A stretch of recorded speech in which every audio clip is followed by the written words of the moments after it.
Hello everyone. दोस्तों, आज हम आर्द्रा नक्षत्र के बारे में बात करेंगे। आर्द्रा का अर्थ होता है नम, यानी हल्का गीला। इसे आंसू का प्रतीक माना गया है। यह नक्षत्र उदासी और भावनात्मक संवेदनाओं से जुड़ा हुआ है। साथ ही यह भविष्य की कृपा को सुरक्षित रखने के लिए विनाश और परिवर्तन से भी संबंध रखता है। आर्द्रा नक्षत्र आत्मा की अंधेरी रात, उग्र स्वभाव और विनाशकारी प्रवृत्ति का प्रतीक है। आर्द्रा के देवता रुद्र हैं और इसे राहु द्वारा शासित किया जाता है, जो अचानक जीवन में परिवर्तन या उतार चढ़ाव की स्थिति पैदा करता है। इसके परिणाम स्वरूप आर्द्रा नक्षत्र के जातकों के जीवन में अस्थिरता शामिल रहती है। इसके परिणाम स्वरूप आर्द्रा नक्षत्र में जन्मे जातकों का जीवन अस्थिर होता है और परिवर्तन, विनाश और सामान्य रूप से हिंसा की प्रवृत्ति से भरा हुआ रहता है। राहु एक छाया ग्रह है, जो जिस चीज के संपर्क में भी आते हैं उसे बढ़ा देते हैं। इस मामले में ये बुध को प्रभावित करता है और इसके लिए जातक बहुत बुद्धिमान, चालाक और भौतिकतावादी होते हैं। बुध धन, वाणिज्य, व्यवसाय का प्रतीक है। इसलिए ये सभी गुण आर्द्रा जातकों में अत्यधिक प्रबल होते हैं। आर्द्रा नक्षत्र के देवता रुद्र हैं, जो तूफान, बिजली और औषधियों के देवता माने जाते हैं। रुद्र उग्र स्वभाव के हैं और स्वर्ण वर्ण वाले स्वर्ण अलंकारों से सुसज्जित हैं। वे बिजली का वज्र, धनुष और बाण धारण करते हैं। शिव के एक रूप होने के कारण रुद्र मनुष्यों और देवताओं दोनों के बीच में भय उत्पन्न कर सकते हैं, परंतु वो शत्रुओं से रक्षा करने की क्षमता रखते हैं। कहा जाता है कि रुद्र, जो कि शिव का स्वरूप है, वो एक बार रोहिणी की रक्षा करने के लिए प्रजापति ब्रह्मा का सिर काटने के लिए तैयार हो गए थे। इस वजह से कुछ समय के लिए ब्रह्मांड की एकता छिन्न भिन्न हो गई थी। इस कथा में रुद्र का विनाशकारी और रचनात्मक दोनों स्वरूप दिखाई देते हैं, जो आर्द्रा नक्षत्र के स्वभाव को दर्शाते हैं। एक तरफ वो रोहिणी की रक्षा कर रहे थे, जो सोम की प्रिय पत्नी थी। दूसरी तरफ वो ब्रह्मा जी को हानि पहुंचाने के लिए भी तैयार हो गए थे। तो यहाँ पर दोनों तरीके के उनके स्वरूप जो है वो दिखाई देते हैं, जो कि आर्द्रा नक्षत्र के स्वभाव को भी दर्शाते हैं। इस नक्षत्र में विनाश से सृजन की क्षमता भी परिलक्षित होती है। इस नक्षत्र में विनाश से सृजन करने की क्षमता भी विद्यमान रहती है, जैसे पुराने भवनों का नवीनीकरण, पुरानी वस्तुओं या कारों की मरम्मत, या जीवन में पुराने और अवांछित जो तत्व हैं उनको हटाकर नए अवसरों का निर्माण करना। कठिनाइयों का सामना सत्य, अनुभव और दुख के माध्यम से किया जाता है। इस प्रक्रिया में कृतज्ञता और सराहना की भावना घावों को भरती है। आर्द्रा जातक यही सीखता है कि विनाश केवल अंत नहीं है, बल्कि एक नवीन शुरुआत है, जो सुधार का माध्यम भी है।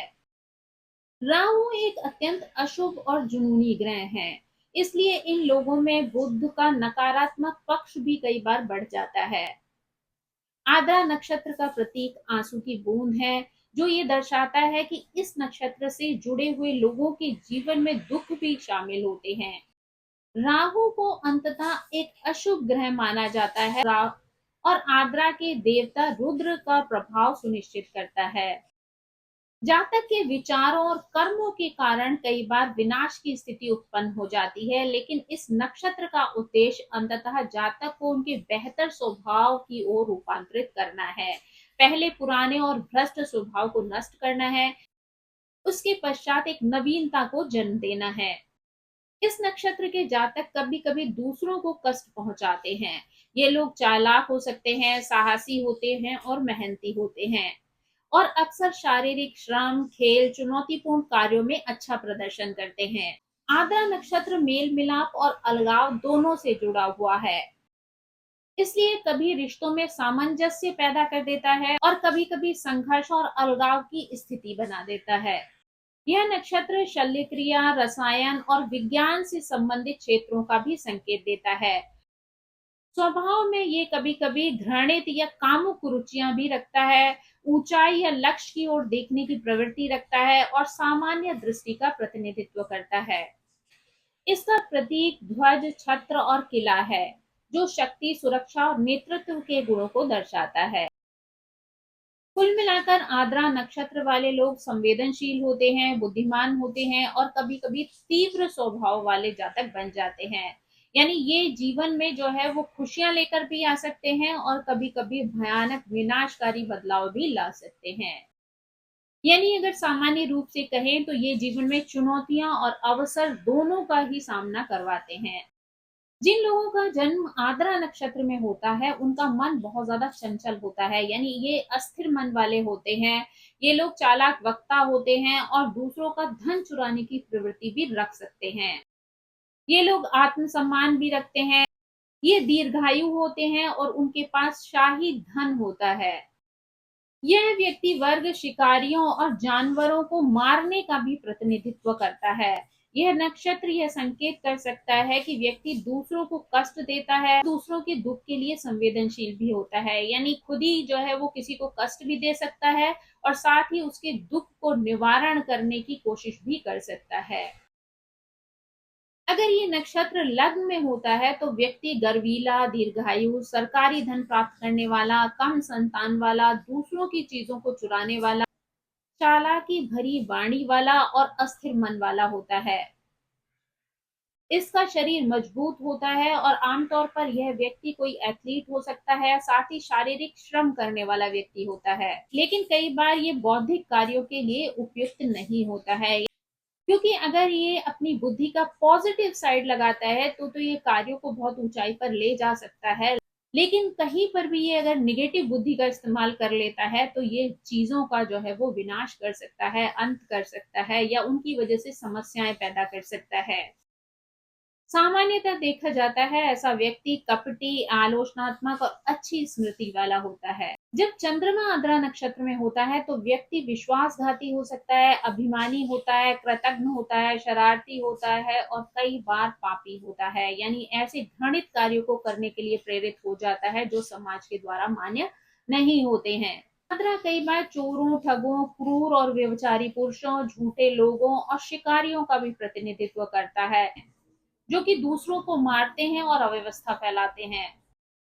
अनाज, जादूगरों, तंत्र मंत्र से पारंगत लोगों के साथ साथ आत्माओं को बुलाने की कला में भी ऐसे लोग निपुण हो सकते हैं और लोगों पर शासन कर सकते हैं। अब अगर हम आर्द्रा के 4 पदों की बात करें तो पहले पद के जातक साहसी, जिज्ञासु और तेज बुद्धि वाले होते हैं। इनके व्यक्तित्व में तीव्रता और संवेदनशीलता का मिश्रण देखने को मिलता है। ये पद दूसरों के दुख सुख को समझने की क्षमता देता है, लेकिन कभी कभी दूसरे लोगों को परेशान करने वाला व्यवहार भी ऐसा व्यक्ति दिखा सकता है। इनके लिए जीवन में अनुभव और सीखने की प्रक्रिया बहुत ज्यादा महत्वपूर्ण होती है। सामाजिक रूप से यह पद मिलनसार और प्रभावशाली बनाता है, जिससे मित्र और सहयोगी इनके पास आकर्षित हो जाते हैं। यानी कि इनका व्यक्तित्व इतना प्रभावशाली होता है, ये बहुत ज्यादा मिलनसार होते हैं, इसकी वजह से लोग इनकी तरफ आकर्षित हो जाते हैं। आर्थिक दृष्टि से कहा जाए तो ये पद धन अर्जन के नए अवसर प्रदान करता है, लेकिन कभी-कभी अस्थिरता और जोखिम लेने की प्रवृत्ति भी बनी रहती है। स्वास्थ्य के मामले में सिर, श्वसन और मांसपेशियों का ध्यान रखना आवश्यक होता है। करियर के लिए यह पद शारीरिक श्रम, खेल, यात्रा, शल्य क्रिया, रसायन और विज्ञान से संबंधित कार्यों में सफलता देता है। प्रेम और विवाह में यह पद भावुक और आकर्षक साथी प्रदान करता है। मानसिक रूप से यह पद जिज्ञासु, लचीला और चुनौतीपूर्ण परिस्थितियों में अनुकूलित होने वाला बनाता है। आर्द्रा नक्षत्र के द्वितीय पद की बात करें तो ये जातक दृढ़ संकल्प, मेहनती और स्वतंत्र स्वभाव वाले होते हैं। ये पद उन्हें जीवन में स्थिरता, अनुशासन और निर्णय लेने की क्षमता देता है। सामाजिक दृष्टि से यह पद भरोसेमंद और सहयोगी बनाता है। आर्थिक दृष्टि से यह पद संपत्ति और लाभ की ओर संकेत देता है, लेकिन सोच समझकर निवेश करना आवश्यक होता है, क्योंकि राहु जो है वो अचानक से उतार चढ़ाव की स्थिति पैदा कर सकता है। तो इसलिए अगर आपको किसी भी तरीके का निवेश करना है, कहीं पर भी धन संपत्ति से संबंधित कोई कार्य करना है, तो वो आपको बहुत ज्यादा सोच समझ कर करने की जरूरत है। अचानक से लिए गए निर्णय आपको हानि दे सकते हैं। स्वास्थ्य के मामले में हृदय और श्वसन से संबंधित समस्याओं का ध्यान रखना चाहिए। यह पद मानसिक रूप से तीव्र, चतुर और कभी-कभी अस्थिर विचारों वाला भी बना देता है। करियर के मामले में यह पद प्रशासन, व्यवसाय, नेतृत्व, तकनीकी और शारीरिक कार्यों में सफलता देता है। प्रेम और विवाह में यह पद गंभीर, स्थिर और भरोसेमंद संबंधों को प्राथमिकता देता है। कुल मिलाकर दूसरा पद मानसिक और शारीरिक क्षमता का संतुलन बनाकर जीवन में स्थिरता और सबलता दिलाने वाला होता है। अब अगर आद्रा नक्षत्र के तृतीय पद की बात करें तो तृतीय पद के जातक साहसी, स्वतंत्र और जिज्ञासु स्वभाव वाले होते हैं। यह पद व्यक्ति को नई चीजें सीखने, अनुभव प्राप्त करने और जीवन में अनुकूलन की क्षमता प्रदान करता है। इनके व्यक्तित्व में तीव्रता, उत्साह और कभी-कभी अस्थिरता का मिश्रण देखने को मिलता है। सामाजिक दृष्टि से ये पद मिलनसार, प्रभावशाली और आकर्षक बनाता है, जिससे मित्र और सहयोगी स्वयं इनके पास आते हैं, यानी इनसे जो है बहुत ज्यादा अट्रैक्टेड होते हैं, इनसे बड़ी जल्दी जो है वो घुल मिल जाते हैं। आर्थिक दृष्टि से यह पद अवसर और लाभ प्रदान करता है, लेकिन निवेश करने या धन के मामलों में यहाँ पर व्यक्ति को सतर्कता बरतने की जरूरत है। यानी अगर कोई भी धन संबंधी निर्णय लेना है नहीं, तो बहुत जल्दबाजी में नहीं लेना चाहिए। स्वास्थ्य के मामले में व्यक्ति को श्वसन, सिर और मांसपेशियों का ध्यान रखना चाहिए। करियर के लिए यह पद शारीरिक श्रम, खेल, यात्रा, विज्ञान, तकनीकी कार्यों में सफलता दिलवा सकता है। प्रेम और विवाह के मामलों में यह पद रोमांटिक, आकर्षक और कभी-कभी अस्थिर साथी का संकेत देता है। मानसिक रूप से यह पद उत्साही, जिज्ञासु और चुनौतीपूर्ण परिस्थितियों में अनुकूलित होने वाला बनाता है। कुल मिलाकर तीसरा पद जातक को साहस, जिज्ञासा, अनुभव के माध्यम से जीवन में आगे बढ़ने की क्षमता प्रदान करता है। अब अगर आद्रा नक्षत्र के चतुर्थ पद की बात की जाए तो यहाँ पर चौथा पद नेतृत्व, आत्मविश्वास और सामाजिक प्रतिष्ठा से जुड़ा हुआ होता है। इस पद के जातक साहसी, चालाक और अपने लक्ष्य के प्रति दृढ़ होते हैं। यह पद जातक को पेशेवर और व्यक्तिगत दोनों मामलों में मान सम्मान और प्रतिष्ठा प्राप्त करवाता है। आर्थिक दृष्टि से ये पद स्थिरता और लाभ प्रदान करता है, जिससे धन के मामलों में संतुलित दृष्टिकोण बनाए रखना आवश्यक है। हाँ, स्वास्थ्य के मामले में हृदय, श्वसन, पेट से संबंधित समस्याओं का ध्यान देना चाहिए। करियर के लिए यह पद प्रशासन, नेतृत्व, व्यवसाय, शारीरिक कार्य और तकनीकी क्षेत्रों में सफलता दिलाता है। व्यक्तिगत जीवन में यह पद धैर्य, जिम्मेदारी, संवेदनशीलता का मिश्रण है। प्रेम और विवाह में यह पद जीवन में स्थिरता, भरोसेमंद और सम्मानजनक संबंधों की ओर संकेत करता है।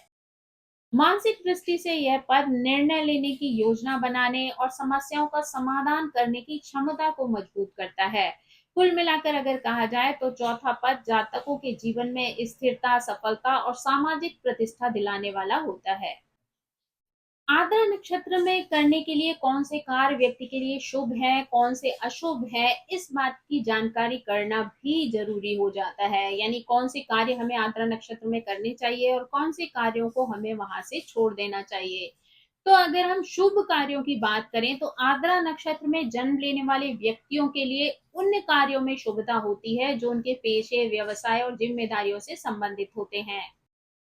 यह नक्षत्र विनाशकारी कार्यों के लिए भी अनुकूल होता है। जैसे अगर पुराने भवन को तोड़कर नए भवन का निर्माण करना हो तो उसके लिए भी यह नक्षत्र शुभ रहता है। पुरानी या बेकार वस्तुओं या आदतों का अगर त्याग करना हो तो उसके लिए भी ये नक्षत्र शुभ है। साथ ही इस समय पर उन छिपी हुई समस्याओं या कठिन मुद्दों का सामना करना भी उपयुक्त होता है जो लंबे समय से व्यक्ति को परेशान कर रही होती हैं। यानी अगर आपके जीवन में किसी तरीके की कोई पुरानी समस्या चल रही है या परेशानी चल रही है तो ये नक्षत्र उसके लिए एक अनुकूल समय होता है जबकि आप उन परेशानियों और चुनौतियों का सामना करने के लिए तैयार हो जाते हैं। यानी यहाँ पर आप अपनी समस्याओं से जो है पीछा छुड़ा सकते हैं। इसके अलावा आद्रा नक्षत्र अनुसंधान, रचनात्मक गतिविधियों के लिए भी अनुकूल माना जाता है, विशेष रूप से उस क्षेत्र में जिसमें जातक कार्यरत हो। यह नक्षत्र उन कार्यों के लिए भी शुभ है जो तेजस्वी या प्रचंड देवताओं जैसे रुद्र और काली को प्रसन्न करने से जुड़े हुए हों। यानी अगर यहाँ पर आपको कोई ऐसा धार्मिक कार्य करना है जहाँ पर कि आपको रुद्र या काली जैसे देवी देवताओं को प्रसन्न करना है तो उसकी आराधना भी आप यहाँ पर कर सकते हैं। कुल मिलाकर कहा जाए तो आर्द्रा जातकों के लिए यह नक्षत्र पुराने और अवांछित तत्वों को नष्ट करने और नई शुरुआत करने से पहले की तैयारी के लिए अच्छा समय प्रदान करता है। यानी यहाँ पर व्यक्ति पुरानी चीजों को खत्म कर सकता है, नष्ट कर सकता है और नई शुरुआत करने के लिए एक अच्छी तैयारी शुरू कर सकता है। अगर यहाँ पर अशुभ गतिविधियों की बात करें तो आर्द्रा नक्षत्र किसी भी प्रकार की नई शुरुआत के लिए अनुकूल नहीं माना जाता है। यह विवाह, यात्रा, सम्मान प्राप्त करने या देने, धार्मिक अनुष्ठान, यज्ञ और अन्य शुभ कार्यों के लिए सामान्यतः अशुभ माना जाता है। ऐसे कार्य इस नक्षत्र में आरंभ किए जा सकते हैं जहां पर सफलता मिलने की संभावना कम होती है और बाधाएं अधिक रहती हैं। कुल मिलाकर कहा जाए तो आर्द्रा नक्षत्र का समय विनाश और परिवर्तन संबंधी कार्यों के लिए अनुकूल होता है, जबकि सामाजिक, धार्मिक और व्यक्तिगत शुभ कार्यों के लिए ये समय अशुभ माना जाता है। यह नक्षत्र जातक को सिखाता है कि कभी-कभी पुराने और अवांछित तत्वों को अपने जीवन से हटाना आवश्यक हो जाता है, ताकि जीवन में सही दिशा में परिवर्तन और विकास संभव हो सके। तो दोस्तों, ये थी आर्द्रा नक्षत्र से संबंधित जानकारी। आई होप ये जानकारी आपको पसंद आई होगी। Thank you so much. मेरी आप सभी से रिक्वेस्ट है कि प्लीज मेरे चैनल को सब्सक्राइब करें, लाइक करें, शेयर करें और कमेंट करके इसी तरह मुझे प्रेरित करते रहें। तो thank you so much. Bye bye.